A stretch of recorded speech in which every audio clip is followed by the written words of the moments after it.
আসসালামু আলাইকুম প্রিয় দর্শক, আমরা যারা কম্পিউটার ইউজার, আমরা মাইক্রোসফট অফিসের কাজ প্রত্যেকটা সময়ে আমাদের দরকার হয়। এই অনেক সময় দেখা যায় আমাদেরকে এক্সেলকে পিডিএফে কনভার্ট করতে হয়, সেক্ষেত্রে আমরা সেটা করতে পারি না। তো আজকে আমরা দেখব কিভাবে 1 মিনিটে এক্সেলকে পিডিএফে কনভার্ট করা যায় সেই টিউটোরিয়াল। চলেন আর কথা না বাড়িয়ে আজকের ভিডিওটা আমরা শুরু করি। তো বন্ধুরা, আপনারা যে এক্সেল ফাইলটাকে পিডিএফ বানাবেন সেই ফাইলটা ওপেন করে দিবেন।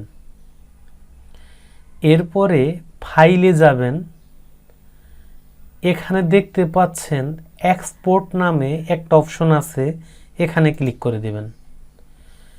ঠিক ডান দিকে দেখেন ক্রিয়েট পিডিএফ এক্সপিএস, এখানে ক্লিক করে দিবেন। এরপরে এই ফাইলের একটা নাম দিতে পারেন টেস্ট ফাইল 1। এরপরে ডেস্কটপ সিলেক্ট করে দিয়ে পাবলিশে ক্লিক করবেন। দেখেন বন্ধুরা, এটা পিডিএফে কনভার্ট কিন্তু হয়ে গেল। এছাড়াও এর থেকে আরেকটা সহজ নিয়ম আমি দেখাচ্ছি। ফাইলে যাবেন, সেভ অ্যাজ, এখানে ক্লিক করবেন, ব্রাউজ,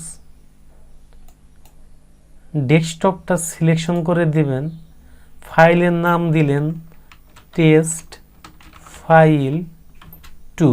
নিচের দিকে দেখতে পাচ্ছেন সেভ অ্যাজ টাইপ, এটাকে পিডিএফ, এই যে একটা লেখা আছে পিডিএফ, এটা সিলেকশন করে দিবেন। এরপরে সেভ বাটনে ক্লিক করে দিবেন। দেখেন বন্ধুরা, একটা কিন্তু পিডিএফ ফাইল ওপেন হয়ে গেল।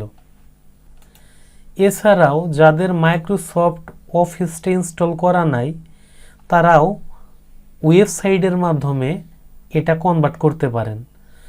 তো আমি গুগল ক্রোম সফটওয়্যারে ডাবল ক্লিক করে দিলাম।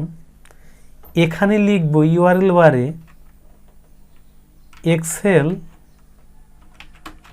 টু পিডিএফ কনভার্টার, এন্টার বাটনটা প্রেস করে দিব। এখানে একটা ওয়েবসাইট দেখাচ্ছে স্মল পিডিএফ, এই স্মল পিডিএফে ক্লিক করে দিই। এখানে চুজ ফাইল ক্লিক করে দিলাম। এখন আমি যে ফাইলটা এক্সেল থেকে পিডিএফ বানাবো সেই ফাইলটাকে আমি সিলেকশন করে দিলাম। আপলোড হচ্ছে, কনভার্ট হচ্ছে। এখন এই ডাউনলোড বাটনে আমি ক্লিক করে দিব। এখন এই শর্টকাট সেটিংয়ে ক্লিক করে সুইন ফোল্ডারে যাব। এখান থেকে এই ফাইলটাকে আমি কপি করে ডেস্কটপে নিব। এখন এই ফাইলটা ওপেন করে দেখি। দেখেন বন্ধুরা, কত সুন্দর একটা পিডিএফ ফাইল ক্রিয়েট হয়ে গেল। তো আজকের এই ভিডিওটা যদি আপনাদের ভালো লেগে থাকে, অবশ্যই ভিডিওতে একটা লাইক দিবেন। চ্যানেলে নতুন হয়ে থাকলে অবশ্যই চ্যানেল সাবস্ক্রাইব করবেন। আল্লাহ হাফেজ।